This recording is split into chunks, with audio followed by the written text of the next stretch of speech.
ਸਤਨਾਮ ਸ਼੍ਰੀ ਵਾਹਿਗੁਰੂ ਸਾਹਿਬ JIO. ਦੁਨੀ ਚੰਦ ਕੋ ਤਿਨ ਜੋ ਨਿਹਾਰਾ, ਤਤ ਛੇਨਾ ਮਾਨੁਖ ਤਨ ਕੋ ਤਾਰਾ। ਦੁਨੀ ਚੰਦ ਕੋ ਤਿਨ ਜੋ ਨਿਹਾਰਾ, ਤਤ ਛਿਨ ਮਾਨੁਖ ਤਨ ਕੋ ਤਾਰਾ। ਸਤਨਾਮ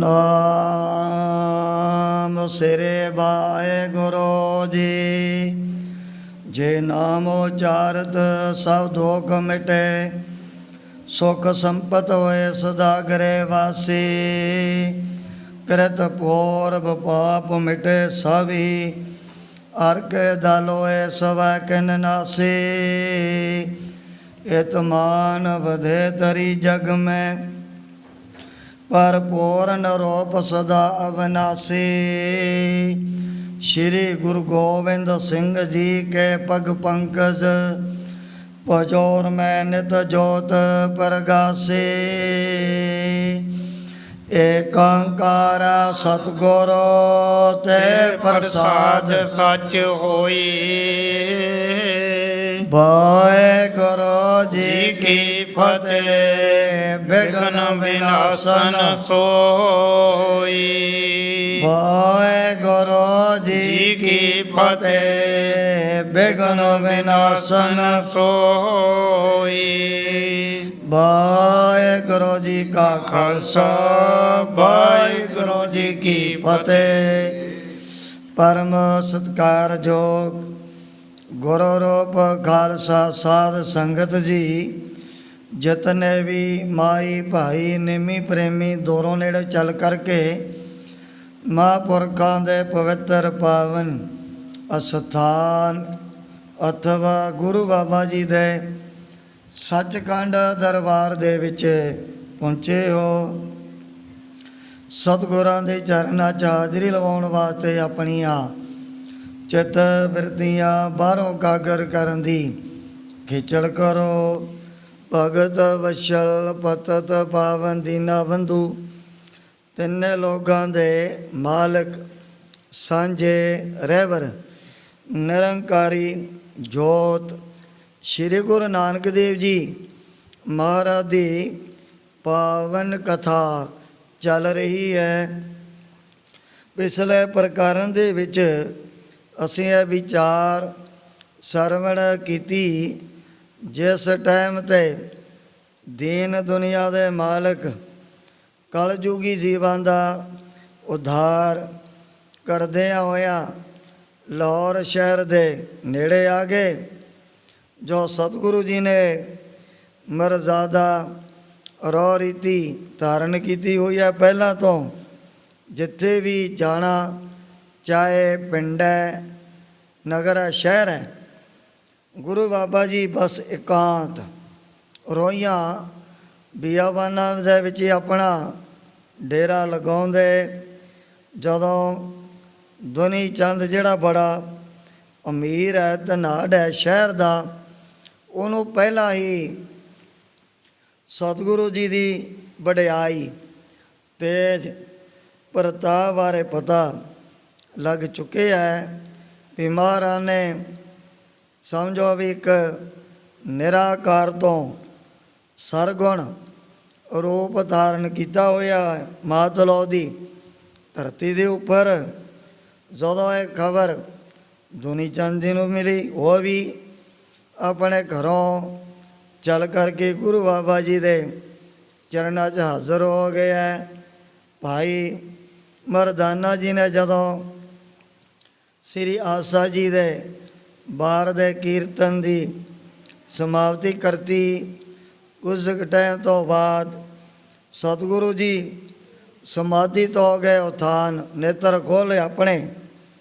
ਉਸ ਸਮੇਂ ਗਲ ਦੇ ਵਿੱਚ ਪੱਲਾ ਪਾ ਕੇ ਭਾਈ ਦੁਨੀ ਚੰਦ ਨੇ ਬੇਨਤੀ ਕੀਤੀ, ਗਰੀਬ ਨਵਾਜ਼ ਸੱਚੇ ਪਾਤਸ਼ਾਹ, ਮੇਰੇ ਘਰ ਦੇ ਵਿੱਚ ਆਪ ਚਰਨ ਪਾ ਦਿਓ, ਜਿਸ ਕਰਕੇ ਉਹ ਬੜਾ ਪਵਿੱਤਰ ਹੋ ਜਾਏਗਾ। ਸਤਿਗੁਰੂ ਜੀ ਕਹਿਣ ਲੱਗੇ ਪਿਆਰੇ ਮੀਆਂ ਕੋਈ ਗੱਲ ਨਹੀਂ, ਤੂੰ ਚੱਲ ਅਸੀਂ ਤੇਰੇ ਪਿੱਛੇ ਆਉਨੇ ਆ। ਜਦੋਂ ਦੇਖਿਆ ਵੀ ਵਿਹੜੇ ਦੇ ਵਿੱਚ ਬੜਾ ਹੀ ਚਾਰੇ ਵਰਨਾਂ ਦੇ ਲੋਕ, ਬੜੇ ਪੰਡਤ ਸਾਧੂ ਮਹਾਤਮਾ ਦਾ ਇਕੱਠ ਜੁੜਿਆ ਹੋਇਆ ਹੈ। ਸਤਿਗੁਰੂ ਜੀ ਨੇ ਪੁੱਛਿਆ ਦੁਨੀ ਚੰਦ ਦਾ ਇਤਨਾ ਇਕੱਠ ਵੱਠ ਕਿਹੜੇ ਮਨੋਰਥ ਦੇ ਲਈ ਤੈਂ ਕੀਤਾ ਆਪਣੇ ਘਰ ਦੇ ਵਿੱਚ? ਕਹਿ ਲੱਗਿਆ ਮਹਾਰਾਜ ਜੀ ਵੀ ਅੱਜ ਮੇਰੇ ਪਿਤਾ ਦੀ ਬਰਸ਼ੀ ਹੈ, ਉਹਦੇ ਸੰਬੰਧ ਦੇ ਵਿੱਚ ਮੈਂ ਸਰਾਧ ਵਗੈਰਾ ਕਰਵਾਏ ਹਨ। ਸਤਿਗੁਰੂ ਜੀ ਕਹਿ ਲੱਗਿਆ ਚੰਗਾ ਵੀਰੇ ਨਾ ਬਾਹਰੋਂ ਆਏ ਫਕੀਰਾਂ ਸਾਧੂਆਂ ਲੋਕਾਂ ਦੀ ਬੜੀ ਭਾਵਨਾ ਦੇ ਨਾਲ ਸੇਵਾ ਕਰ। ਜਦੋਂ ਸਾਰੇ ਛਕ ਛਕਾ ਕੇ ਚਲੇ ਗਏ ਆਪੋ ਆਪਣੇ ਘਰਾਂ ਨੂੰ, ਬ੍ਰਾਹਮਣ ਲੈ ਕਰਕੇ ਮਨ ਭਾਉਂਦੀ ਦਸ਼ਣਾ ਪੇੜ ਦੇ ਉੱਪਰ ਹੱਥ ਮਾਰਦਿਆਂ ਕਹਿਣ ਲੱਗੇ ਦੁਨੀ ਚੰਦ ਤੇਰਾ ਪਿਓ ਸਾਲ ਭਰ ਵਾਸਤੇ ਤ੍ਰਿਪਤ ਹੋ ਗਿਆ ਹੈ। ਸੁਣ ਕਰਕੇ ਇਹਨੂੰ ਵੀ ਬੜੀ ਖੁਸ਼ੀ ਚੜ੍ਹੀ। ਪਰ ਜਦੋਂ ਸਤਿਗੁਰੂ ਜੀ ਨੇ ਪੁੱਛਿਆ ਵੀ ਸਰਾਧ ਤਾਂ ਕਰਵਾਤੇ ਤਾਂ ਜ਼ਰੂਰ, ਤੈਨੂੰ ਇਉਂ ਪਤਾ ਹੈ ਵੀ ਤੇਰੇ ਪਿਤਾ ਨੂੰ ਕੁਝ ਮਿਲਿਆ ਜਾਂ ਉਸੇ ਤਰ੍ਹਾਂ ਵਿਚਾਰਾ ਕਿਸੇ ਜੂਨ ਦੇ ਵਿੱਚ ਭੁੱਖਿਆ ਭਾਣਾ ਬੈਠਾ ਹੋਏਗਾ? ਭਾਈ ਦੁਨੀ ਚੰਦ ਕਹਿਣ ਲੱਗਿਆ ਮਹਾਰਾਜ ਮੇਰੇ ਵਰਗੇ ਅਗਿਆਨੀ ਅਲਪੱਗ ਪੁਰਾਣੀਆਂ ਨੂੰ ਇਹਦੇ ਬਾਰੇ ਕੋਈ ਗਿਆਨ ਨਹੀਂ, ਇਲਮ ਨਹੀਂ ਹੈਗਾ ਵੀ ਕਿੱਥੇ ਆ ਜਾਂ ਕਿਹੜੀ ਜੂਨੇ ਦੇ ਵਿੱਚ ਵਿਚਾਰਾ ਦੁੱਖਾਂ ਨੂੰ ਭੋਗ ਰਿਹਾ ਹੈ। ਸਤਿਗੁਰੂ ਜੀ ਕਹਿਣ ਲੱਗੇ ਦੁਨੀ ਚੰਦ ਖਾਣ ਵਾਲੇ ਖਾ ਕੇ ਤਾਂ ਚਲੇ ਗਏ ਨੇ, ਪਰ ਤੇਰਾ ਜਿਹੜਾ ਪਿਓ 5 ਕੋਹਾਂ ਦੀ ਦੂਰੀ 'ਤੇ ਇੱਕ ਬਹੁਤ ਵੱਡਾ ਪੇੜਾ, ਉਹਦੇ ਵਿੱਚ ਬਗਿਆੜ ਬਣਿਆ ਬੈਠਾ। 3 ਦਿਨ ਹੋ ਗਏ ਉਹਨੂੰ ਕੁਝ ਖਾਣ ਪੀਣ ਵਾਸਤੇ ਪ੍ਰਾਪਤ ਨਹੀਂ ਹੋਇਆ। ਬੜਾ ਦੁਬਲਾ ਕ੍ਰਿਸ ਸਰੀਰ ਹੋ ਗਿਆ ਹੈ, ਲੱਕਾ ਵੀ ਭੁੱਖ ਦੇ ਨਾਲ ਲੱਗਿਆ ਹੋਇਆ। ਉਹਦਾ ਸੁਣ ਕੇ ਹੈਰਾਨ ਹੋ ਗਿਆ ਸੱਚੇ ਪਾਤਸ਼ਾਹ ਵੀ ਅਗਰ ਆਪ ਨੂੰ ਇਹ ਗਿਆਨ ਹੈ ਪਤਾ ਤਾਂ ਮੈਨੂੰ ਦੱਸ ਦਿਓ ਫਿਰ। ਸਤਿਗੁਰੂ ਜੀ ਕਹਿਣ ਲੱਗੇ ਚੰਗਾ ਆਇਓ ਘਰ ਵੱਡੀਆਂ ਪ੍ਰਾਂਤਾਂ 'ਚ ਪਾਲਾ ਖੀਰ, ਜਿੱਥੇ ਇਸ਼ਾਰਾ ਕੀਤਾ ਉਹ ਉੱਥੇ ਪਹੁੰਚ ਜਾ। ਪਹਿਲਾਂ ਹੀ ਸਤਿਗੁਰੂ ਜੀ ਨੇ ਸਮਝਾਇਆ ਵੀ ਕਿਤੇ ਬਘਿਆੜ ਦੇ ਕਰਕੇ ਡਰੀ ਨਾ। ਤੈਨੂੰ ਦੇਖਣ ਸਾਰ ਉਹਨੇ ਆਪਣੀ ਜਿਹੜੀ ਹੈ ਦਿਵ ਦਿਆਈ ਧਾਰਨ ਕਰ ਲੈਣੀ। ਇੱਕ ਤਾਂ ਹੁੰਦਾ ਪੰਜਾਂ ਤੱਤਾਂ ਦਾ ਸਥੂਲ ਸਰੀਰ, ਧਰਤੀ ਹੈ, ਪਾਣੀ ਹੈ, ਅਗਨੀ ਹੈ, ਹਵਾ ਹੈ, ਆਕਾਸ਼, ਇਹਨਾਂ ਨੂੰ ਤਾਂ ਕਹਿੰਦੇ ਨੇ 5 ਜਿਹੜੇ ਸਥੂਲ ਤੱਤ। ਦੂਜਾ ਹੁੰਦਾ ਹੈ ਜਿਸ ਨੂੰ ਕਾਰਨ ਜਾਂ ਲਿੰਗ ਸੂਖਸ਼ਮ ਜਿਸਮ ਵੀ ਕਹਿ ਦਿੰਦੇ ਹਨ। ਉਹ ਹੀ ਫਿਰ ਜਾ ਕੇ ਪਰਲੋਕ ਦੇ ਵਿੱਚ ਕਰਮਾਂ ਦਾ ਜਿਹੜਾ ਲੇਖਾ ਜੋਖਾ ਭੁਗਤਿਆ ਕਰਦਾ ਹੈ। ਸਤਿਗੁਰੂ ਜੀ ਕਹਿਣ ਲੱਗੇ ਵੀ ਦੇਖਣ ਸਾਰ ਉਹਨੇ ਬਸ ਆਪਣੀ ਦਿਵ ਦੇਈ ਧਾਰਨ ਕਰ ਲੈਣੀ ਹੈ। ਇੱਥੇ ਆਦਿਕ ਪ੍ਰਸੰਗ ਪਿੱਛੇ ਆਇਆ। ਅਗੇ ਜਿਸ ਪ੍ਰਕਾਰ ਸਤਿਗੁਰਾਂ ਦੀ ਪਵਿੱਤਰ ਪਾਵਨ ਕਥਾ ਦੇ ਤਾਈ ਗ੍ਰੰਥ ਕਰਤਾ ਭਾਈ ਸਾਹਿਬ ਭਾਈ ਸੰਤੋਖ ਸਿੰਘ ਜੀ ਚਾਰਨ ਕਰਦੇ ਨੇ। ਆਪਣੇ ਮਨਾਂ ਨੂੰ ਕਾਗਰ ਕਰਦੇ ਹੋਏ ਆਲਸ ਤੋਂ ਸਾਵਧਾਨ ਹੋ ਕਰਕੇ ਆਖੋ ਸਤਨਾਮ ਸ੍ਰੀ ਵਾਹਿਗੁਰੂ ਜੀ। ਸਤਨਾਮ ਸ਼੍ਰੀ ਵਾਹਿਗੁਰੂ ਜੀ। ਦੁਨੀ ਚੰਦ ਕੋ ਤਿਨ ਜੋ ਨਿਹਾਰਾ। ਔਰ ਗੁਰੂ ਬਾਬਾ ਜੀ ਨੇ ਜਿਵੇਂ ਬਚਨ ਕੀਤੇ ਪਹਿਲਾਂ ਹੀ ਜਦੋਂ ਬਗਿਆੜ ਨੇ ਦੂਰੋਂ ਹੀ ਭਾਈ ਦੁਨੀ ਚੰਦ ਜੀ ਦਾ ਦਰਸ਼ਨ ਕਰ ਲਿਆ। ਤਤ ਛਿਨ ਮਾਨੁਖ ਤਨ ਕੋ ਧਾਰਾ। ਉਸੇ ਬਾਤ ਉਹਦੀ ਜਿਹੜੀ ਜਬ ਬਗਿਆੜ ਦੀ ਜੋਨੀ ਉਹਦਾ ਤਾਂ ਹੋ ਗਿਆ ਛਟਕਾਰਾ। ਇਹਨੇ ਇੱਕ ਦੇਵ ਸਰੂਪ ਆਪਣਾ ਧਾਰਨ ਕਰ ਲਿਆ। ਧਰ ਕਰ ਪਾਇਸ ਪਾਤਰ ਅਗਾਰੀ। ਪਹਿਲਾਂ ਇਹਨੇ ਜਾ ਕਰਕੇ ਉਹਦੇ ਅੱਗੇ ਖੀਰ ਦੀਆਂ ਜਿਹੜੀਆਂ ਪਰਾਤਾਂ ਧਰੀਆਂ ਉਹ ਵੀ ਸਾਰੀਆਂ ਉਹਨੇ ਖਾ ਲਈਆਂ ਹਨ। ਹਿਤ ਭੋਜਨ ਕੇ ਗਿਰਾ ਉਚਾਰੀ। ਹੁਣ ਫੇਰ ਭਾਈ ਧੁਨੀ ਚੰਦ ਜੀ ਇਸ ਤੋਂ ਆਪਣੀ ਸਾਰੀ ਵਾਰਤਾ ਪੁੱਛਣ ਲੱਗੇ ਹਨ। ਤੁਮ ਧਰਮਾਤਮ ਥੇ ਸਭ ਭਾਂਤੀ। ਐ ਪਿਤਾ ਜੀ ਤੁਸੀਂ ਤਾਂ ਬੜੇ ਧਰਮਕ ਪੁਰਸ਼, ਤਾਂ ਜ਼ਿੰਦਗੀ ਦਾਨ ਹੈ, ਪੁੰਨ ਹੈ, ਸ਼ੁਭ ਕਰਮ ਕਰਦੇ ਹੋਏ ਆਪਣੇ ਬਤੀਤ ਕੀਤੀ, ਪਰ ਆ ਬਘਿਆੜ ਦੀ ਨਿਸ਼ਦ ਜੋਨੀ ਤੁਹਾਨੂੰ ਕਿਵੇਂ ਪ੍ਰਾਪਤ ਹੋ ਗਈ ਹੈ? ਸ਼ੁਭ ਕਾਰਜ ਮਹਿ ਮਤ ਦਿਨ ਰਾਤੀ। ਤੁਹਾਡੀ ਜਿਹੜੀ ਮਤ ਹਮੇਸ਼ਾ ਵਾਸਤੇ ਚੰਗੇ ਕਰਮਾਂ ਦੇ ਵਿੱਚ ਹੀ ਲੱਗੀ ਰਹਿੰਦੀ ਸੀ। ਕਿਉਂ ਕਰ ਦੇਹ ਬਰਕੀ ਪਾਈ। ਪਰ ਆ ਗੱਲ ਦੀ ਮੈਨੂੰ ਸਮਝ ਨਹੀਂ ਆਉਂਦੀ ਕੀ ਐਸਾ ਪਰਮਾਤਮਾ ਦਾ ਭਾਣਾ ਵਰਤ ਗਿਆ ਜਿਹੜੀ ਐਸੀ ਦੁਖਦਾਈ ਨਿਸ਼ਦਾ ਬਘਿਆੜ ਦੀ ਜਵਾਨੀ ਤੁਹਾਨੂੰ ਪ੍ਰਾਪਤ ਹੋਈ ਹੈ। ਇਹ ਪ੍ਰਸੰਗ ਮੁਝ ਦੇਹੋ ਸੁਨਾਈ। ਹੁਣ ਭਾਈ ਧੁਨੀ ਚੰਦ ਜੀ ਸਾਰੀ ਵਾਰਤਾ ਆਪਣੇ ਪਿਤਾ ਦੇ ਕੋਲੋਂ ਪੁੱਛਣ ਲੱਗੇ ਹਨ। ਅਬ ਬ੍ਰਿਕ ਦੇਹ ਤਜੀ ਹੈ ਜੈਸੀ।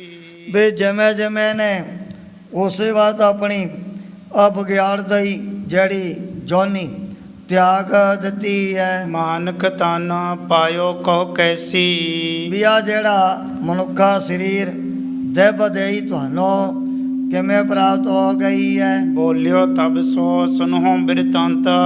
ਉਸ ਸਮੇਂ ਧੁਨੀ ਚੰਦ ਦਾ ਜਿਹੜਾ ਪਿਤਾ ਹੁਣੇ ਦਾ ਬਘਿਆੜ ਦੇ ਸਰੀਰ ਤੋਂ ਤਾਂ ਹੋ ਗਿਆ ਨਾ ਛੁਟਕਾਰਾ, ਉਸ ਸਮੇਂ ਸਾਰੀ ਵਾਰਤਾ ਆਪ ਦੱਸਣ ਲੱਗਿਆ। ਜੋ ਬੀਤੀ ਮਾਮਾ ਪਾਛਲ ਬਾਤਾ। ਕਹਿ ਲਗੇ ਪੁੱਤਰ ਵੀ ਜਿਵੇਂ ਪਿਛਲੇ ਜਨਮ ਦੇ ਵਿੱਚ ਮੇਰੇ ਨਾਲ ਇਹੋ ਜੀ ਵਾਰਤਾ ਹੋ ਚੁੱਕੀ ਹੈ। ਦੋਹਰਾ ਮ੍ਰਿਤੂ ਸਮਾ ਜਬ ਮੁਝ ਭਇਓ ਤਬ ਇੱਕ ਨਰ ਤਿਹ ਥਾਨ। ਜਦੋਂ ਨਾ ਮੇਰਾ ਸਰੀਰ ਛੱਡਣ ਦਾ ਜਿਹੜਾ ਟਾਈਮ ਬਿਲਕੁਲ ਆ ਗਿਆ ਨੇੜੇ, ਮੌਤ ਮੇਰੇ ਸਰੀਰ ਦੇ ਉੱਪਰ ਮੰਡਰਾ ਰਹੀ ਸੀ। ਅਚਾਨਕੀ ਆਪਣੇ ਗੁਆਂਢ 'ਚ ਨਾ ਕੋਈ ਆਪਣਾ ਮਾਸ ਰੱਜ ਰਿਹਾ ਸੀ, ਉਹਦੀ ਵਾਸਨਾ ਉਸ ਸਮੇਂ ਮੈਨੂੰ ਆ ਗਈ ਹੈ। ਜੀਨ ਮਾਸ ਰੀਦਤ ਹੋਤੋ ਤਿਹ ਧੁਨ ਸੁਨ ਕਰ ਕਾਨ। ਜਿਵੇਂ ਮਿਰਚ ਮਸਾਲਾ ਪਾ ਕੇ ਉਹਨੇ ਮਾਸ ਆਪਣਾ ਰਿੰਨ੍ਹਰਾ ਧਰਿਆ ਹੋਇਆ ਨਾ ਬਰਤਨ ਦੇ ਵਿੱਚ ਪਾ ਕੇ ਨੇੜੇ ਹੀ ਉਹਦੀ ਵਾਸਨਾ ਮੇਰੇ ਨੱਕ ਨੂੰ ਆਉਣ ਲੱਗ ਪਈ ਹੈ। ਚੌਪਈ ਮਨ ਭਾਵਨ ਕੋ ਮਨ ਲਲਚਾਇਓ। ਉਸ ਟਾਈਮ 'ਤੇ ਨਾ ਮੇਰੇ ਮਨ ਦੇ ਵਿੱਚ ਅਚਾਨਕ ਹੀ ਇਹ ਫੁਰਨਾ, ਇਹ ਸੰਕਲਪ ਪੈਦਾ ਹੋ ਗਈ, ਮਨਾ ਸਾਰੀ ਜ਼ਿੰਦਗੀ ਗੁਜ਼ਾਰ ਤਾਂ ਲਈ ਹੈ ਤਾਂ ਜ਼ਰੂਰ, ਪਰ ਕਦੇ ਵੀ ਜੀਵ ਦੇ ਉੱਪਰ ਮਾਸ ਦਾ ਸਵਾਦ ਰੱਖ ਕਰਕੇ ਨਹੀਂ ਦੇਖਿਆ। ਸੋ ਮੇਰੇ ਤਬ ਹਾਥ ਨਾ ਆਇਓ। ਹੁਣ ਉਹ ਜਿਹੜੇ ਖਿਆਲਾਤ ਮੇਰੇ ਅੰਦਰ ਵਾਸਨਾ ਪੈਦਾ ਹੋ ਗਈ ਤੇ ਨਾਲ ਦੀ ਨਾਲ ਬਸ ਮੇਰੇ ਜਿਹੜੇ ਪ੍ਰਾਣ ਸਰੀਰ ਦੇ ਵਿੱਚ ਉਸੇ ਟਾਈਮ 'ਤੇ ਨਿਕਲ ਗਏ ਸਨ। ਭਇਓ ਮ੍ਰਿਤਕ ਇਹ ਦੇਹੀ ਪਾਈ। ਜਤ ਲਾਗੋ ਮਨ ਵਾਸਨਾ ਅੰਤ ਸਾਈ ਪ੍ਰਗਟਾਨੀ। ਹੁਣ ਮਾਸ ਦਾ ਖਿਆਲ ਪੈਦਾ ਹੋ ਗਿਆ ਨਾ ਮਨ ਦੇ ਵਿੱਚ, ਉਸ ਦੇ ਮੁਤਾਬਕ ਮੈਨੂੰ ਆ ਜਿਹੜੀ ਬਘਿਆੜ ਦੀ ਜੋਨੀ ਪ੍ਰਾਪਤ ਹੋਈ ਹੈ। ਹਸਨਾ ਠਹਿਰ ਜਹਾਈ। ਹੁਣ ਜਿਉ ਜੀ ਕਿਸੇ ਦੇ ਮਨ ਦੇ ਵਿੱਚ ਅਖੀਰ ਟਾਈਮ 'ਤੇ ਵਾਸਨਾ ਪੈਦਾ ਹੋ ਜੇ, ਵੈਸਾ ਉਹਦਾ ਜਿਹੜਾ ਜਨਮ ਹੋਇਆ ਕਰਦਾ ਹੈ। ਅਜਾਮਲ ਕੋ ਅੰਤ ਕਾਲ ਮੈਂ ਨਾਰਾਇਣ ਸੁਧਾਈ।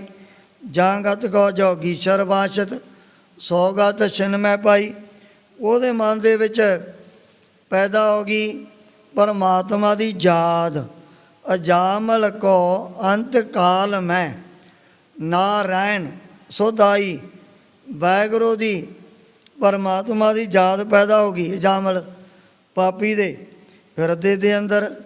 ਜਾਗਤ ਕੋ ਜੋਗੀਸ਼ਰ ਵਾਸ਼ਤ ਸੋਗਤ ਛਿਨ ਮੈਂ ਪਾਈ। ਕਿਉਂ ਜੀ ਫਿਰ ਉਹਨੂੰ ਮਰਨ ਤੋਂ ਬਾਅਦ ਗਤੀ ਪ੍ਰਾਪਤ ਹੋਈ ਹੈ। ਪੂਰਨ ਪੁਰਖ ਤੋਹੇ ਘਰ ਆਵਾ। ਉਹ ਸਮੇਂ ਇਹਦੀ ਜਿਹੜੀ ਦੇਵਦਈ ਸਮਝਾਉਣ ਲੱਗੇ ਵੀ ਦੇਖ, ਤੇਰੇ ਘਰ ਦੇ ਵਿੱਚ ਆਪ ਨਿਰੰਕਾਰ ਖੁਦਾ ਅੱਲਾਹ ਤਾਲਾ ਭਗਵਾਨ ਚੱਲ ਕਰਕੇ ਆ ਗਿਆ ਹੈ। ਦਰਸ਼ ਪਵਿੱਤਰ ਤਾਹੇ ਤੈ ਪਾਵਾ। ਤੈ ਦੇਖ, ਪਹਿਲਾਂ ਸ੍ਰੀ ਗੁਰੂ ਨਾਨਕ ਦੇਵ ਜੀ ਮਹਾਰਾਜ ਦੇ ਨਾ ਨੇਤਰਾਂ ਦੇ ਨਾਲ ਦਰਸ਼ਨ ਕੀਤੇ ਨੇ ਆਪਣੇ ਘਰ ਦੇ ਵਿੱਚ। ਤੇਰੋ ਦਰਸ਼ਨ ਮੈਂ ਕਰ ਲੀਨੋ। ਦੇਖ, ਮੈਂ ਤੇਰਾ ਦੀਦਾਰ ਕਰ ਲਿਆ। ਦੇ ਲੈ ਫਿਰ, ਨਾਲ ਦੀ ਨਾਲ ਆ ਮੇਰੀ ਕਿਹੋ ਜੀ ਭਿਆਨਕ ਜੋਨੀ ਛੁੱਟ ਗਈ ਹੈ। ਇਹ ਲਾਭ ਹੈ ਸ੍ਰੀ ਗੁਰੂ ਨਾਨਕ ਦੇਵ ਜੀ ਮਹਾਰਾਜ ਦੇ ਦਰਸ਼ਨ ਕਰਨ ਦਾ। ਮੈਂ ਮੂਰਖ ਕੀ ਕਹਿਤਕ ਬਾਤ ਹੈ, ਓਟ ਅਪਰਾਧੀ ਤਰਿਆਰੇ ਗੁਰੂ ਨਾਨਕ ਜੀ ਨੇ ਸੁਣਿਆ ਪੇਖਿਆ, ਸੇ ਫਿਰ ਗਰਭਾਸ ਨ ਪਰਿਆਰੇ।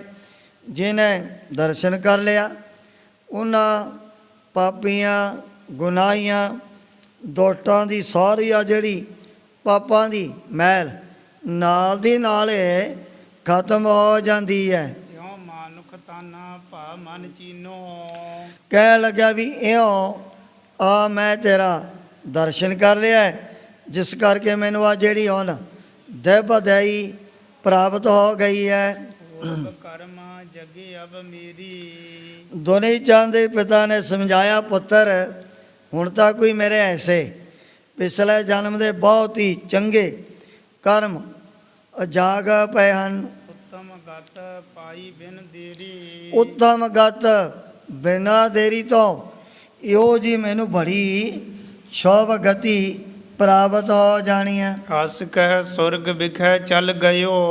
ਇਉਂ ਭਜਨ ਕਰਦਿਆਂ ਭਾਈ ਦੁਨੀ ਚੰਦ ਜੀ ਦੇ ਪਿਤਾ ਜਿਹੜੇ ਪਹਿਲਾਂ ਸੀ ਬਗਿਆੜ ਬਣੇ ਹੋਏ, ਜਿਸਮ ਦਾ ਤਿਆਗ ਕਰਕੇ ਜਦੋਂ ਉਹਨਾਂ ਨੂੰ ਇਹੋ ਜੀ ਦੇਵ ਦੇਈ ਪ੍ਰਾਪਤ ਹੋ ਗਈ, ਬਸ ਦਰਸ਼ਨ ਕਰਦਿਆਂ ਸਿੱਧਾ ਬੈਕੁੰਠਾ ਨੂੰ ਚਲਿਆ ਗਿਆ ਹੈ। ਦੁਨੀ ਚੰਦ ਸੋਨਾ ਅਚਰਜ ਪਇਓ।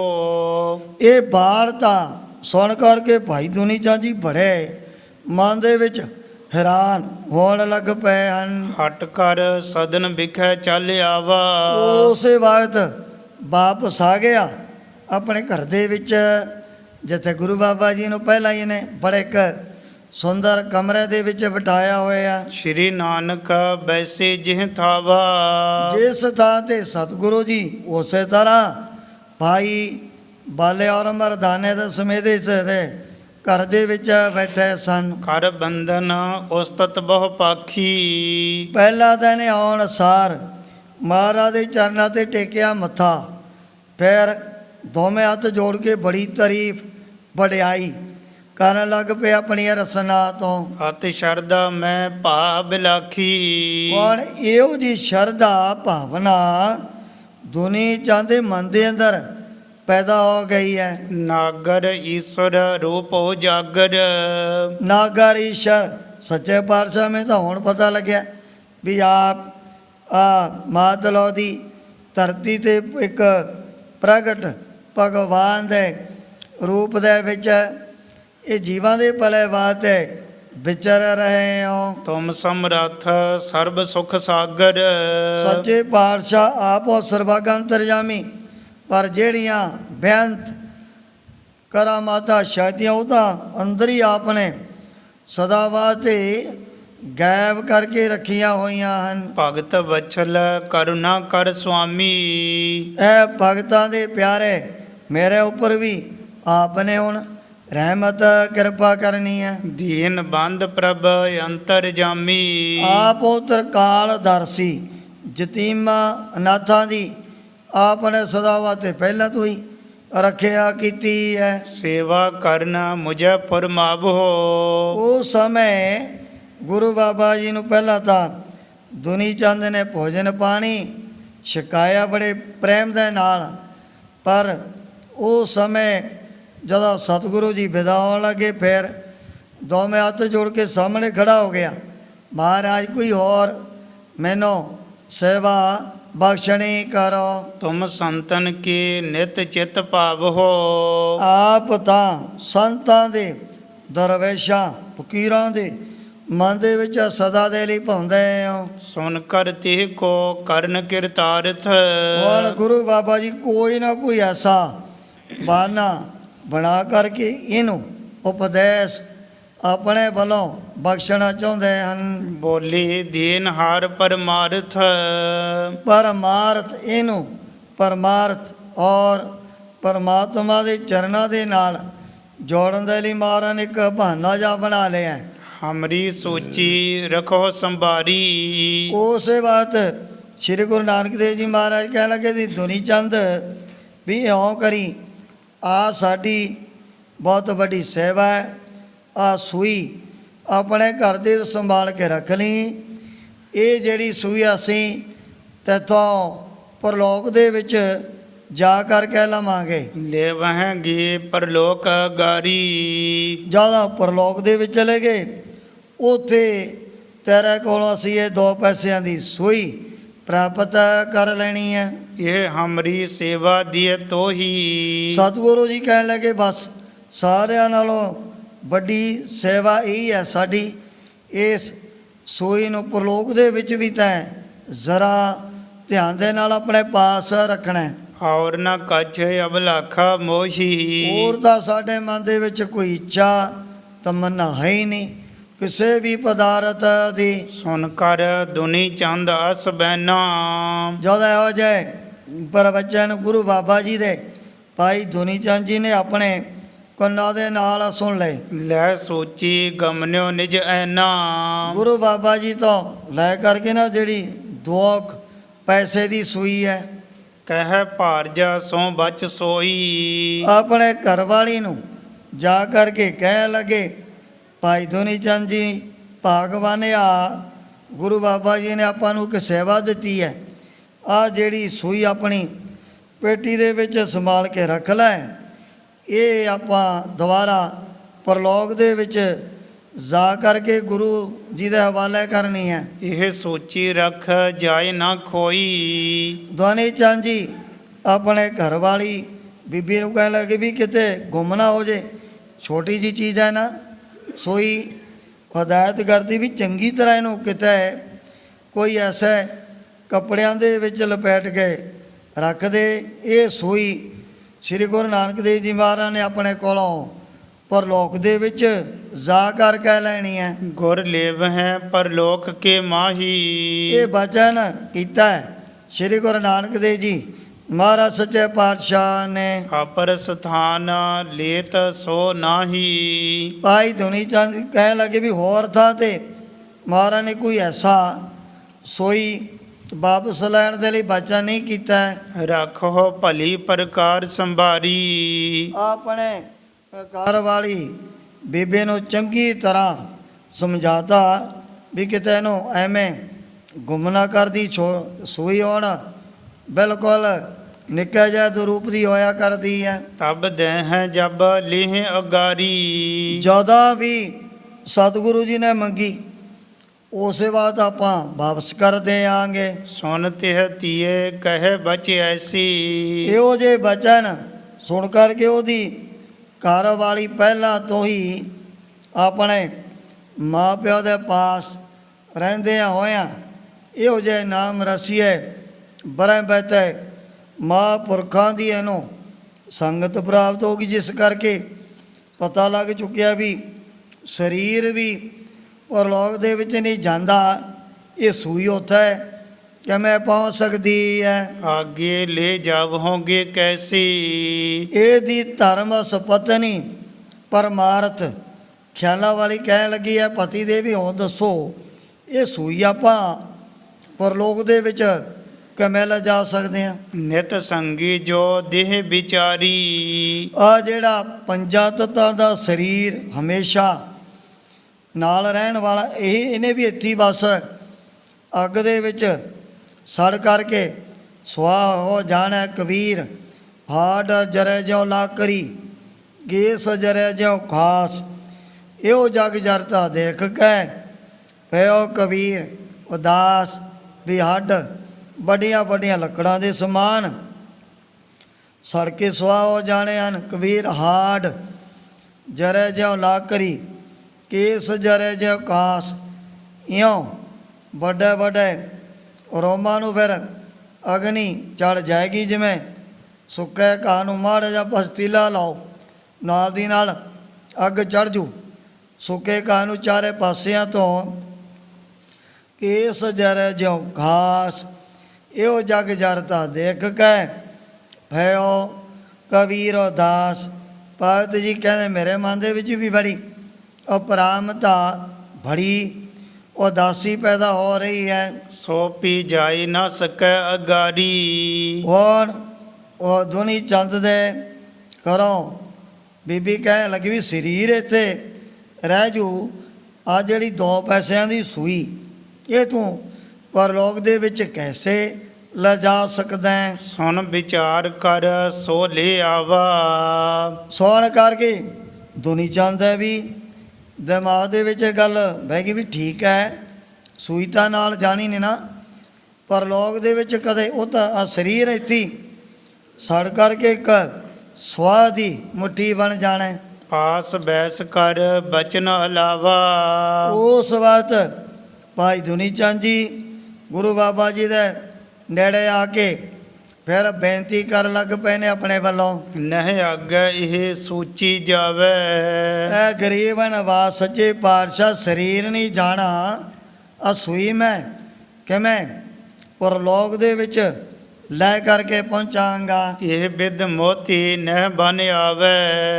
ਸੱਚੇ ਪਾਤਸ਼ਾਹ ਜਿਹੜੀ ਸੂਈ ਮੈਂ ਆਪ ਨੂੰ ਪਰਲੋਕ ਦੇ ਵਿੱਚ ਕਿਵੇਂ ਫਿਰ ਪਹੁੰਚਾ ਸਕਦਾ ਹਾਂ? ਬੋਲੇ ਬਚਨ ਤਬੈ ਜਗਤੀਸ਼ਾ।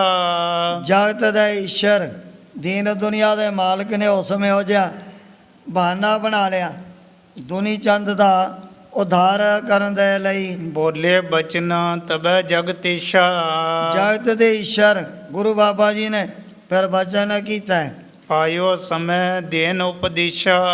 ਹੁਣ ਇਹਦੇ ਖਿਆਲਾਤ ਜਦੋਂ ਗੁਰੂ ਬਾਬਾ ਜੀ ਦੇ ਵੱਲ ਖਿੱਚੇ ਗਏ ਹਨ, ਸਪਤ ਲੱਖ ਤੈ ਸੰਚਿਓ ਦਰਬਾ। ਆਮ ਤੌਰ ਤੇ ਆਪਾਂ 7 ਕਰੋੜ ਦੀ ਜਿਹੜੀ ਗਿਣਤੀ ਵੀ ਸੁਣਦੇ ਆ, ਇਸ ਥਾਂ ਤੇ ਪਾਈ ਨੇ ਆਪਣੇ ਵੱਲੋਂ 7 ਲੱਖ ਵੀ ਲਿਖਿਆ ਹੋਇਆ ਹੈ।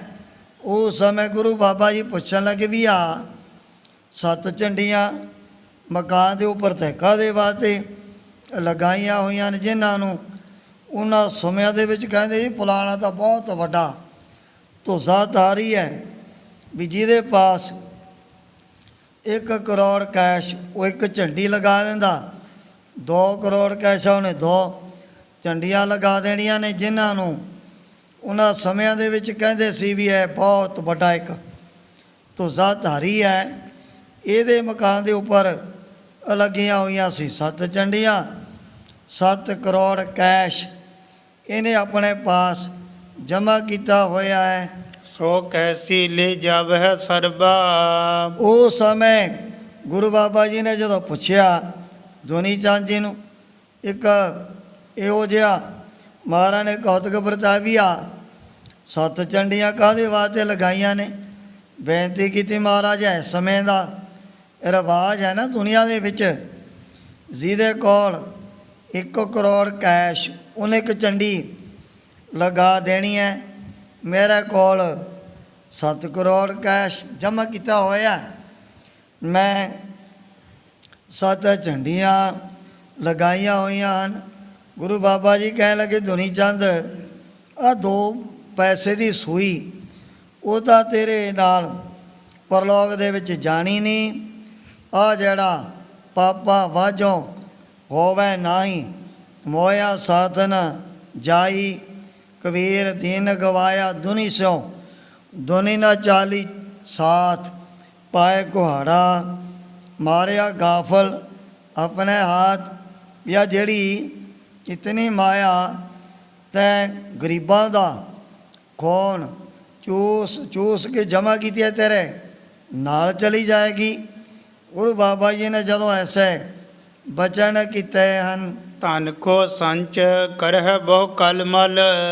ਬੜੇ ਪਾਪ ਗੁਨਾਹ ਕਰਦਿਆਂ ਕਰਦਿਆਂ ਬੜੀ ਮਾਇਆ ਤੇ ਆਪਣੇ ਪਾਸ ਜਮ੍ਹਾਂ ਕਰ ਲਈ ਹੈ। ਬੋਲਹਿ ਕੂੜ ਕਰਤ ਹੈ ਛਲ ਬਲ। ਸੰਚਤ ਸੰਚਤ ਥੈਲੀ ਕੀਨੀ, ਵੀ ਇਸ ਮਾਇਆ ਇਸ ਧੰਨਵਾਦ ਤੇ ਪਤਾ ਨਹੀਂ ਕਿਤਨਾ ਤੂੰ ਆਪਣੀ ਜ਼ੁਬਾਨ ਤੋਂ ਹਮੇਰਾ ਸਵਾਤੇ ਚੋਟ ਤੂਫਾਨ ਬੋਲਦਾ ਹੀ ਰਹਿਣਾ ਹਰ ਵਕਤ। ਆਗੇ ਸੰਗ ਨਾ ਹੋਤ ਸਹਾਈ। ਸਤਿਗੁਰੂ ਜੀ ਕਹਿਣ ਲੱਗੇ ਵੀ 7 ਕਰੋੜ ਜਮ੍ਹਾਂ ਕੀਤਾ ਹੋਇਆ ਤੇਰੇ ਨਾਲ ਕਿਵੇਂ ਪਰ ਲੋਕ ਦੇ ਵਿੱਚ ਜਾ ਸਕਦਾ ਹੈ। ਸੰਚਤ ਸੰਚਤ ਔਦ ਬਿਹਾਈ। ਤੈ ਤਾਂ ਬਸ ਮਾਇਆ ਮਾਇਆ ਕਰਦਿਆਂ ਆਪਣੀ ਸਾਰੀ ਜ਼ਿੰਦਗੀ ਬਤੀਤ ਕਰ ਲਈ ਹੈ। ਮਾਇਆ ਮਨੋ ਨਾ ਵਿਸਰੈ, ਮੰਗੈ ਦਮਾ ਦਮ ਸੋ ਪ੍ਰਭ, ਚਿਤਨ ਆਵਈ ਨਾਨਕ ਨਹੀਂ ਕਰਮ। ਮਾਇਆ ਮਾਇਆ ਕਰਮ ਹੋਏ ਮਾਇਆ ਕਿਸੈ ਨਾ ਸਾਥ, ਵੀ ਬਸ ਅੱਠੇ ਪੈਰ ਦਿਨ ਹਰ ਵਾਰ ਤੂੰ ਮਾਇਆ ਮਾਇਆ ਕਰਦਾ ਨਾ, ਵੀ ਇੱਥੋਂ ਵੀ ਇਕੱਠੀ ਹੋ ਜਾਏ, ਇੱਥੋਂ ਵੀ ਮੈਨੂੰ 4 ਪੈਸੇ ਬਣ ਜਾਣ। ਮਾਇਆ ਮਾਇਆ ਕਰਦੇ ਆ ਤੇ ਆਪਣੀ ਸਾਰੀ ਆਜੋ ਬਤੀਤ ਕਰ ਦਿੱਤੀ ਹੈ। ਧਰਿਓ ਰਹਿ ਧਾਨਾ ਮ੍ਰਿਤੂ ਸੋ ਆਈ। ਗੁਰੂ ਬਾਬਾ ਜੀ ਕਹਿਣ ਲੱਗੇ ਵੀ ਦੇਖ ਲਾ ਜਦੋਂ ਹੋ ਗਈ ਤੇਰੀ ਮੌਤ, ਬਸ ਇਹ ਤਾਂ ਜਿੱਥੇ ਜਮ੍ਹਾਂ ਕੀਤਾ ਉੱਥੇ ਧਰਿਆ ਧਰਾਇਆ ਰਹਿ ਜਾਣਾ। ਕਰਤ ਪਾਪ ਸੋ ਜੀਵ ਪੁੰਚਾਈ। ਹੁਣ ਇਹਨਾਂ ਪਾਪਾਂ ਦਾ ਜਿਹੜਾ ਫਲ ਉਹ ਤੈਨੂੰ ਆਪ ਖੁਦ ਭੁਗਤਣਾ ਪੈਣਾ ਹੈ। ਸਰਿਓ ਦਰਬਤੀ ਕੌਨੇ ਕਾਮਾ। ਗੁਰੂ ਬਾਬਾ ਜੀ ਕਹਿਣ ਲੱਗੇ ਵੀ ਦੱਸ ਇਹ ਮਾਇਆ ਇਸ ਧੰਦੇ ਨਾਲ ਤੇਰਾ ਕਿਹੜਾ ਕੋਈ ਹੋ ਜਿਹਾ ਕੰਮ ਸਰ ਗਿਆ ਹੈ। ਬਿਨਾ ਪੁੰਨ ਤੀ ਦੁਖ ਕੋ ਧਾਮਾ। ਅਗਰ ਇਸ ਮਾਇਆ ਨੂੰ ਦਾਨ ਪੁੰਨ ਜਾਂ ਚੰਗੇ ਪਾਸੇ ਖਰਚ ਨਹੀਂ ਕਰੇਗਾ, ਦੁਨੀ ਚੰਦ ਸੋਨਾ ਗਿਰਾ ਉਚਾਰੀ। ਜਮੈ ਜਮੈ ਭਾਈ ਧੁਨੀ ਚੰਦ ਜੀ ਨੇ ਸ਼੍ਰੀ ਗੁਰੂ ਨਾਨਕ ਦੇਵ ਜੀ ਮਹਾਰਾਜ ਦਾ ਕੀਤਾ ਦਰਸ਼ਨ। ਦੂਜਾ ਨੰਬਰ 'ਤੇ ਐਸੇ ਜਿਹੜੇ ਅੰਮ੍ਰਿਤ ਦੇ ਸਮਾਨ ਮਿੱਠੇ ਮਿੱਠੇ ਬਚਨ ਕੰਨਾਂ ਦੇ ਨਾਲ ਜਿਵੇਂ ਜਿਵੇਂ ਸੁਣ ਲੱਗ ਪਏ ਆ। ਕਿਸ ਪ੍ਰਕਾਰ ਸੰਗ ਜਾਏ ਅਗਾਰੀ। ਉਸ ਵਕਤ ਭਾਈ ਧੁਨੀ ਚੰਦ ਜੀ ਦਾ ਮਨ ਬਿਲਕੁਲ ਨਿਰਮਲ ਸ਼ੁੱਧ ਪਵਿੱਤਰ ਹੋ ਗਿਆ। ਜਿਹੜੀ ਸੀ ਮਾਇਆ ਦੀ ਮੈਲ ਉਹਦੇ ਚਿੱਤ ਤੋਂ ਦੂਰ ਹੋ ਗਈ। ਇਹੋ ਲੱਗਦਾ ਵੀ ਜਿਵੇਂ ਬਹੁਤ ਵੱਡਾ ਭਾਰ ਜਾ ਮੇਰੇ ਮਨ ਦੇ ਉੱਪਰੋਂ ਨਾਸ ਹੋ ਗਿਆ। ਇਹ ਦੇਖ ਕਰਕੇ ਉਸ ਸਮੇਂ ਭਾਈ ਧੁਨੀ ਚੰਦ ਜੀ ਦੋਵੇਂ ਹੱਥ ਜੋੜ ਕੇ ਮਹਾਰਾਜ ਦੇ ਅੱਗੇ ਬੇਨਤੀ ਕਰ ਲੱਗ ਪਏ ਹਨ। ਕਿਸ ਪ੍ਰਕਾਰ ਸੰਗ ਜਾਏ ਅਗਾਰੀ। ਇਹ ਗਰੀਬ ਨਿਵਾਸ ਸੱਚੇ ਪਾਤਸ਼ਾਹ ਮੈਨੂੰ ਆਪ ਦੇ ਬਚਨ ਸੁਣ ਕੇ ਸੱਚਾਈ ਦੇ ਬਾਰੇ ਬਿਲਕੁਲ ਆਪਣੇ ਹਿਰਦੇ ਦੇ ਅੰਦਰ ਪਤਾ ਲੱਗ ਗਿਆ ਵੀ ਇਹ ਮਾਇਆ ਜਾਣੀ ਤਾਂ ਹੈ ਨਹੀਂ, ਨਾਲ ਇੱਥੇ ਪਈ ਰਹਿ ਜਾਏਗੀ। ਸੋ ਕਰੁਣਾ ਕਰ ਮੁਝੇ ਬਤਾਵੋ।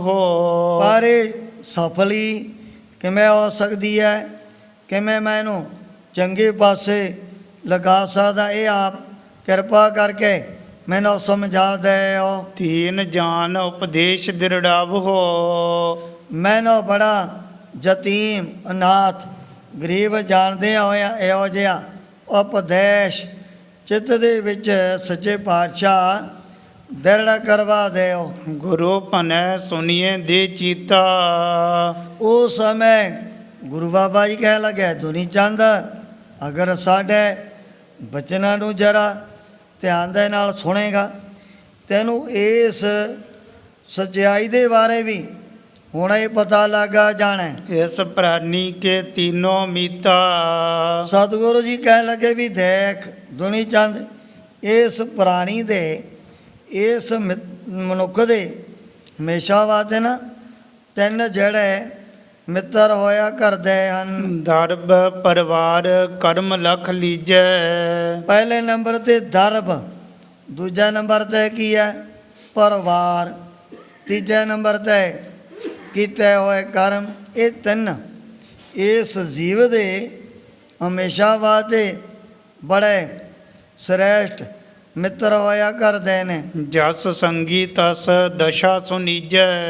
ਵੀ ਜਿੱਥੇ ਜਿੱਥੇ ਇਹਨਾਂ ਦੀ ਜਿਹੜੀ ਮਿੱਤਰਤਾ ਹੀ ਨਿਭਣੀ ਹੈ ਨਾ, ਉਹਦੇ ਬਾਰੇ ਵੀ ਤੈਨੂੰ ਅਸੀਂ ਚੰਗੀ ਤਰ੍ਹਾਂ ਸਮਝਾ ਦਿੰਨੇ ਆ। ਜਬ ਲਉ ਪ੍ਰਾਨ ਰਹਿ ਤਨ ਮਾਹੀ। ਸਤਿਗੁਰੂ ਜੀ ਕਹਿਣ ਲੱਗੇ ਦੁਨੀ ਚੰਦ ਹੈ ਵੀ ਜਿਤਨਾ ਟਾਈਮ ਤਾਂ ਤੇਰੇ ਆ ਪੰਜਾਂ ਤੱਤਾਂ ਦੇ ਸਰੀਰ ਦੇ ਅੰਦਰ ਪ੍ਰਾਣ ਕਹਿ ਲਓ, ਸਵਾਸ ਕਹਿ ਲਓ, ਗੱਲ ਇੱਕੋ ਹੀ ਹੈ। ਜਿਤਨਾ ਚਿਰ ਇਹਦੇ ਅੰਦਰ ਆ ਸਵਾਸ ਜਾਂ ਫਿਰ ਪ੍ਰਾਣ ਚੱਲਦੇ ਰਹਿੰਦੇ ਨੇ, ਉਤਨਾ ਟਾਈਮ ਹੀ ਇਹ ਮਾਇਆ ਇਹ ਧਨ ਕੰਮ ਆ ਸਕਦਾ ਹੈ। ਪਰ ਜਦੋਂ ਜਿਸਮ ਦੇ ਵਿੱਚੋਂ ਕਿਤੇ ਪ੍ਰਾਣ ਨਿਕਲ ਜਾਣ ਫਿਰ ਤੈਨੂੰ ਪਤਾ ਹੀ ਹੈ ਮਾਇਆ ਧਨ ਚਾਹੇ ਥੋੜਾ ਚਾਹੇਗਾ ਬਹੁਤਾ, ਉਸੇ ਬਾਤ ਦੂਜਿਆਂ ਨੇ ਨਾ ਇਹਦੇ ਉੱਪਰ ਆਪਣਾ ਕਬਜ਼ਾ ਕਰ ਲੈਣਾ ਹੈ। ਤਬ ਲਉ ਧਨ ਮਿਤ ਬਹਰੋ ਨਾਹੀ। ਬਸ ਪ੍ਰਾਣਾਂ ਦੇ ਹੁੰਦਿਆਂ ਸੁਣਦਿਆਂ ਉਤਨਾ ਟਾਈਮ ਇਹਦੀ ਮਿੱਤਰਤਾਈ ਹੈ, ਇਹਦੀ ਦੋਸਤ ਦੀ ਨਿਭਦੀ ਹੈ, ਜਿਉਂਦਾ ਜੀ। ਇਹਦੇ ਨਾਲ ਭਾਵੇਂ ਸ਼ੁਭ ਕਰਮ ਕਰ ਲੈ, ਚਾਹੇ ਦੇ ਨਾਲ ਵੱਡੇ ਵੱਡੇ ਪਾਪ ਵੀ ਹੋ ਸਕਦੇ ਹਨ। ਅਗਰ ਦਾਨ ਉਹਨਾਂ ਦੇ ਵਿੱਚ ਲਗਾਏਗਾ, ਇਹ ਜਿਹੜੀ ਤੇਰੀ ਮਾਇਆ ਲੇਖਾ ਦੇ ਵਿੱਚ ਲੱਗ ਜੂ। ਅਗਰ ਇਹਨਾਂ ਨੂੰ ਬੁਰਾਈਆਂ ਔਰ ਪਾਪਾਂ ਦੇ ਵਿੱਚ ਲਗਾਏਗਾ, ਫਿਰ ਇਹਨੇ ਹੀ ਨਰਕਾਂ ਦਾ ਆਪਣਾ ਰੂਪ ਧਾਰਨ ਕਰ ਲੈਣਾ। ਮਾਇਆ ਦੇ ਨਾਲ ਹੀ ਇਹ ਜਿਹੜੀ ਸ਼ੁਭ ਔਰ ਅਸ਼ੁਭ ਕਰਮ ਕੀਤੇ ਜਾ ਸਕਦੇ ਹਨ। ਲੇਤ ਸੰਭਾਰ ਅਪਰਹੀ ਜਾਂ ਕੋ। ਬਸ ਇਹ ਮਾਇਆ ਦੀ ਧਨ ਦੀ ਮਿੱਤਰਤਾਈ ਤਾਂ ਕੇਵਲ ਤੇ ਕੇਵਲ ਸਵਾਸਾਂ ਤੱਕ ਹੀ ਨਿਭਦੀ ਹੈ ਨਾ। ਜਦੋਂ ਪ੍ਰਾਣ ਨਿਕਲ ਗਏ, ਚਾਹੇ ਲੱਖ ਹੈ ਚਾਹੇ ਕੱਖ ਹੈ, ਥੋੜੀ ਹੈ ਬਹੁਤੀ ਹੈ, ਲੱਖਾਂ ਹੈ ਕਰੋੜਾਂ ਹੈ, ਨਾਲ ਦੀ ਨਾਲ ਦੂਜਿਆਂ ਨੇ ਉਸੇ ਬਾਤ ਫਿਰ ਮਾਲਕ ਬਣ ਕੇ ਬਹਿ ਜਾਣਾ ਹੈ। ਤੇਰੇ ਸਰੀਰ ਨੂੰ ਤਾਂ ਚੰਡਾ ਲਗਾਉਣਗੇ ਬਾਅਦ ਦੇ ਵਿੱਚ, ਪਹਿਲਾਂ ਹੀ ਕਹਿਣਗੇ ਵੀ ਆ ਮਾਇਆ ਆ ਜਿਹੜਾ ਧਨ ਪਿਆ ਇਹਨੂੰ ਚੰਗੀ ਤਰ੍ਹਾਂ ਸੰਭਾਲ ਕੇ ਆਪਣੇ ਕੋਲ ਰੱਖ ਲਓ, ਕਿਤੇ ਕੋਈ ਚੁੱਕ ਕੇ ਨਾ ਲੈ ਜਾਏ। ਪਹਿਲਾਂ ਉਹਨਾਂ ਨੇ ਇਹ ਮਾਇਆ ਇਹ ਧਨ ਦੇ ਉੱਪਰ ਆਪਣਾ ਕਬਜ਼ਾ ਕਰ ਲੈਣਾ ਹੈ। ਕਲ ਮਲ ਅਨਕ ਕੀਏ ਹਿਤ ਜਾਂ ਕੋ। ਹਿਤ ਜਾ ਕੋ ਵੀ ਜਿਸ ਮਾਇਆ ਜਿਸ ਧਨ ਦੇ ਬਦਲੇ ਪਤਾ ਨਹੀਂ ਤੈ ਕਿਤਨੇ ਹੋ ਜਾਏ ਘੋਰ ਪਾਪ ਆ ਦੁਨੀਆ ਦੇ ਵਿੱਚ ਰਹਿੰਦਿਆਂ ਹੋਇਆ ਕੀਤੇ ਹਨ। ਤਨ ਕੋ ਦਾਹ ਤੀਕ ਪਰਵਾੜਾ। ਸਤਿਗੁਰੂ ਜੀ ਕਹਿਣ ਲੱਗੇ ਮਾਇਆ ਦੀ ਤਨ ਦੀ ਮਿੱਤਰਤਾਈ ਬਸ ਤੇਰੇ ਪ੍ਰਾਣਾ ਤੱਕ ਹੀ ਹੈ। ਜਦੋਂ ਸਰੀਰ ਦੇ ਵਿੱਚੋਂ ਸਵਾਸ ਨਿਕਲ ਗਏ ਫਿਰ ਕੀ ਹੁੰਦਾ? ਇਹੋ ਤਨ ਹੋਏਗਾ ਭਸਮ ਕੀ ਢੇਰੀ। ਇਹ ਸਰੀਰ ਇੱਕ ਫਿਰ ਮਿੱਟੀ ਦਾ ਰੂਪ ਧਾਰਨ ਕਰ ਲੈਂਦਾ। ਸਾਰਿਆਂ ਨੇ ਕਹਿ ਲੱਗ ਜਾਣਾ ਵੀ ਤਾਂ ਮੁਰਦਾ ਹੋ ਗਿਆ, ਮਿੱਟੀ ਬਣ ਗਈ। ਔਰ ਜਿਹੜੇ ਨੇ ਤੇਰੇ ਸਾਕ ਸੰਬੰਧੀ ਰਿਸ਼ਤੇਦਾਰ ਧੀਆਂ ਪੁੱਤਰ ਪਰਿਵਾਰ ਦੇ ਮੈਂਬਰ, ਉਹਨਾਂ ਦੀ ਜਿਹੜੀ ਮਿੱਤਰਤਾਈ ਸ਼ਮਸ਼ਾਨ ਭੂਮਿਕਾ ਤੱਕ ਹੋਇਆ ਕਰਦੀ ਹੈ। ਜਦੋਂ ਤੇਰੇ ਸਰੀਰ ਨੂੰ ਅਗਨੀ ਨੇ ਕਰਤਾ ਭਸਮ, ਫਿਰ ਕੀ ਕਹਿੰਦੇ ਨੇ ਜੱਤਰ ਆਇਓ ਤੱਤਰ ਗਛਤੀ, ਵੀ ਜਿੱਧਰੋਂ ਆਇਆ ਉੱਧਰ ਹੀ ਚਲਿਆ ਜਾ। ਸਾਡੀ ਨਾ ਮਨ ਦੇ ਵਿੱਚ ਆਸ ਕਰੀ ਇਹ ਪਰਿਵਾਰ ਦੀ ਸਾਕ ਸੰਬੰਧੀਆਂ ਦੀ ਮਿੱਤਰਤਾਈ ਦਾ ਕਬਰਾਂ ਦਾ ਕਹਿ ਲਓ ਜਾਂ ਫਿਰ ਸ਼ਮਸ਼ਾਨ ਤੋਂ ਭੂਮਿਕਾ ਤੱਕ ਨਿਭਣੀ ਆ। ਉਸ ਤੋਂ ਬਾਅਦ ਸਾਰੇ ਉਹ ਜਿਹੜੇ ਡੱਕੇ ਜੇ ਤਣਕੇ ਜੇ ਤੋੜ ਕੇ ਵਾਪਸ ਮੁੜ ਆਉਂਦੇ ਨੇ ਆਪੋ ਆਪਣੇ ਘਰਾਂ ਨੂੰ। ਪੁਨ ਤਿਰਨ ਤੋਰ ਹੈ ਆਏ ਅਗਾਰਾ। ਫੋਨ ਤਰਨ ਤੋਰੈ ਉਹ ਡੱਕੇ ਜੇ ਤੋੜ ਕਰਕੇ ਸਾਰੇ ਹੀ ਆਪੋ ਆਪਣੇ ਘਰਾਂ ਨੂੰ ਵਾਪਸ ਮੁੜ ਲੱਗ ਜਾਂਦੇ ਨੇ ਉਸ ਸ਼ਮਸ਼ਾਨ ਭੂਮਿਕਾ ਦੇ ਵਿੱਚੋਂ। ਆਗੇ ਕੋਈ ਨਾ ਸੰਗ ਸਹਾਈ। ਗੁਰੂ ਬਾਬਾ ਜੀ ਕਹਿਣ ਲੱਗੇ ਵੀ ਅੱਗੇ ਤਾਂ ਕੋਈ ਨਾਲ ਨਹੀਂ ਨਾ ਜਾ ਸਕਦਾ। ਸ਼ਮਸ਼ਾਨ ਭੂਮਿਕਾ ਤੋਂ ਉਹ ਤੋਂ ਅੱਗੇ ਤੇਰਾ ਵਾਹ ਵਾਸਤਾ ਫਿਰ ਕਰਮਾਂ ਦੇ ਨਾਲ ਹੀ ਪੈਣਾ ਹੈ। ਜਿਨ ਸੋ ਹਿਤ ਕਰ ਔਦ ਬਿਤਾਈ। ਵੀ ਜਿਨ੍ਹਾਂ ਧੀਆਂ ਪੁੱਤਰਾਂ ਪਰਿਵਾਰਾਂ ਦੇ ਹਿੱਤ ਦੇ ਵਿੱਚ ਫਸ ਕੇ ਤਾਂ ਸਾਰੀ ਆਪਣੀ ਜਿਹੜੀ ਉਮਰ ਐਵੇਂ ਸੇਵਾ ਭਗਤੀ ਤੋਂ ਬਗੈਰ ਬਿਰਥੀ ਗਵਾ ਲਈ ਹੈ, ਉਹਨਾਂ ਦੇ ਲਈ ਬੜੀ ਲੱਖਾਂ ਕਰੋੜਾਂ ਦੀ ਗਿਣਤੀ ਦੇ ਵਿੱਚ ਹੈ ਮਾਇਆ ਜਮ੍ਹਾਂ ਕੀਤੀ ਹੈ। ਤੀਜੇ ਕਰਮ ਮੀਤ ਇਸ ਕੀਰੀ। ਸਤਿਗੁਰੂ ਜੀ ਕਹਿ ਲੱਗਾ ਧੁਨੀ ਚੰਦ ਵੀ ਤੀਜੇ ਇਸ ਜੀਵ ਦੇ ਮਨੁੱਖ ਦਾ ਮਿੱਤਰ ਇਹ ਕਰਮ ਹੋਇਆ ਕਰਦੇ ਹਨ। ਸੇ ਨਿਤ ਸੰਗੀ ਜਾਹੇ ਅਗੇਰੀ। ਜਾਏ ਗੇਰੇ ਇਹ ਜਿਹੜੇ ਕੀਤੇ ਹੋਏ ਕਰਮ ਉਹਨਾਂ ਨੇ ਤਾਂ ਲੋਕ ਔਰ ਪਰਲੋਕ ਦੇ ਵਿੱਚ ਸਦਾ ਦੇ ਹੀ ਨਾਲ ਜਾਣਾ। ਬੁਰੇ ਕੇ ਭਲੇ ਕਰੇ ਹੈ ਜੈਸੀ। ਜੋ ਵੀ ਤੈਂ ਮਾਤਲੋ ਦੀ ਧਰਤੀ ਦੇ ਉੱਪਰ ਇਸ ਮਨੁੱਖਾ ਸਰੀਰ ਨੂੰ ਪ੍ਰਾਪਤ ਕਰਕੇ ਚੰਗੇ ਮਾੜੇ ਜੋ ਵੀ ਪਾਪ ਪੁੰਨ ਦਾਨ ਪੁੰਨ ਨਾਮ ਨੇਕੀ ਭਲਾਈ ਜੋ ਵੀ ਹੈ ਇਸ ਦੁਨੀਆ ਦੇ ਵਿੱਚ ਰਹਿੰਦਿਆਂ ਹੋਇਆਂ ਚੰਗੇ ਜਾਂ ਮਾੜੇ ਕਰਮਾਂ ਨੂੰ ਕਮਾਇਆ। ਫਲ ਦੇਵੈ ਤਸ ਹਟੈ ਨ ਕੈਸੀ। ਸਤਿਗੁਰੂ ਜੀ ਕਹਿ ਲਗੇ ਵੀ ਹੈ ਜਿਹੜੇ ਕੀਤੇ ਹੋਏ ਕਰਮ ਇਹ ਤਾਂ ਫਲ ਦਿੱਤੇ ਤੋਂ ਬਗੈਰ ਕਦੇ ਵੀ ਫਿਰ ਮਿਟਿਆ ਨਹੀਂ ਕਰਦੇ ਹਨ। ਇਸ ਬਿਦ ਰਿਜੈ ਵਿਚਾਰ ਕਰੀਜੈ। ਸਤਿਗੁਰੂ ਜੀ ਕਹਿ ਲਗੇ ਭਾਈ ਧੁਨੀ ਚੰਦ ਜ਼ਰਾ ਸਾਡੇ ਬਚਨਾਂ ਨੂੰ ਸੁਣ ਕੇ ਆਪਣੇ ਹਿਰਦੇ ਦੇ ਵਿੱਚ ਵਿਚਾਰ ਕਰ ਲੈ, ਤੈਨੂੰ ਆਪਣੇ ਆਪ ਹੀ ਸਮਝ ਆ ਜਾਣੀ ਹੈ। ਦਰਬ ਭਲੇ ਕਰਮਨ ਮੈਂ ਦੀਜੈ। ਅਗਰ ਇਸ ਮਾਇਆ ਨੂੰ ਸ਼ੁਭ ਕਰਮਾਂ ਦੇ ਵਿੱਚ ਖਰਚ ਕਰੇਗਾ ਫਿਰ ਇਹਨੇ ਤੇਰੀ ਪਰਲੋਕ ਦੇ ਵਿੱਚ ਵੀ ਸਹਾਇਤਾ ਮਦਦ ਕਰਨੀ ਹੈ। ਆਗੇ ਹੋਵੇ ਤੋਹੇ ਸਹਾਈ। ਜਿਵੇਂ ਚੰਗੇ ਕਰਮਾਂ ਦਾ ਫਲ ਹੋਇਆ ਸੁੱਖ, ਮਾੜੇ ਕਰਮਾਂ ਦਾ ਫਲ ਕੀ ਹੈ ਦੁੱਖ। ਔਰ ਇਹ ਮਨੁੱਖ ਦੀ ਜਿਹੜੀ ਪੰਜਾਂ ਤੱਤਾਂ ਦੀ ਦੇਹੀ ਪਾਪ ਔਰ ਪੁੰਨਾਂ ਦੇ ਮਿਸ਼ਰ ਦੇ ਨਾਲ ਕਹਿੰਦੇ ਬਣਿਆ ਕਰਦੀ ਹੈ। ਜਿਹੜੇ ਇਹੋ ਜਿਹੇ ਵੱਡੇ ਭਾਗਾਂ ਵਾਲੇ ਜਗਿਆਸੂ ਜ਼ਿਆਦਾ ਪੁੰਨ ਕਰ ਲੈਣ ਉਹਨਾਂ ਨੂੰ ਮਰਨ ਤੋਂ ਮਿਲਦੇ ਨੇ ਸੁਰਗ। ਜਿਨ੍ਹਾਂ ਨੇ ਐਸੇ ਕੋਈ ਨਿਸ਼ਿੱਧ ਬੜੇ ਅਸ਼ੁਭ ਕਰਮ ਕਮਾ ਲਏ ਉਹਨਾਂ ਨੂੰ ਫਿਰ ਮਰਨ ਤੋਂ ਬਾਅਦ ਨਰਕਾਂ ਦੇ ਵਿੱਚ ਹੀ ਜਾ ਕਰਕੇ ਗਿਰਨਾ। ਪਰ ਜਿਹੜੇ ਨੇ ਰੱਬ ਦੇ ਪਿਆਰੇ ਪੂਰਨ ਮਹਾਂਪੁਰਖ ਭਗਤ ਕਬੀਰ ਜੀ ਜੈਸੇ ਉਹਨਾਂ ਨੇ ਐਸੇ ਬਚਨ ਵੀ ਕਹਿ ਦਿੱਤੇ ਨੇ ਆਪਣੀ ਰਸਨਾ ਤੋਂ ਕਬੀਰ ਸੁਰਗ ਨਰਕ ਕਿਤੇ ਮੈਂ ਰਹਿਓ सतगुर के प्रसाद चरण कमल की मौज में रहो अंत और आद कवन नरक क्या स्वर्ग विचारा संतन दौरा दे उता नरका और स्वर्गा दोमा तो ही सदा वाते परे हो जंदे हन होण। जिस प्रकार गुरु बाबा जी ने भी ਧੁਨੀ ਚੰਦ ਨੂੰ ਆਪਣੇ ਬਚਨਾਂ ਦੁਆਰਾ ਉਪਦੇਸ਼ ਦੇਣਾ ਉਸ ਪ੍ਰਸੰਗ ਦੀ ਵਿਚਾਰ ਅੱਗੇ ਕੀਤੀ ਜਾਏਗੀ। ਇਉਂ ਸ਼੍ਰੀ ਗੁਰੂ ਨਾਨਕ ਦੇਵ ਜੀ ਮਹਾਰਾਜ ਗੁਰਤਾ ਗੱਦੀ 'ਤੇ ਵਿਰਾਜਮਾਨ ਹੋ ਕੇ ਆਪਣੇ ਪਵਿੱਤਰ ਉਪਦੇਸ਼ ਅਤੇ ਦਰਸ਼ਨਾਂ ਦੁਆਰਾ ਬੜ ਭਾਗੇ ਗੁਰ ਸਿੱਖਾ ਤਾਈਨੇ ਹਾਲ ਕਰ ਰਹੇ ਨੇ। ਆਗੇ ਹੋਵੇ ਤੋਹੇ ਸਹਾਈ। ਸਤਨਾਮ ਜਪਿਐ ਲਿਵ ਲਾਈ। ਆਗੇ ਹੋਵੇ ਤੋਹੇ ਸਹਾਈ।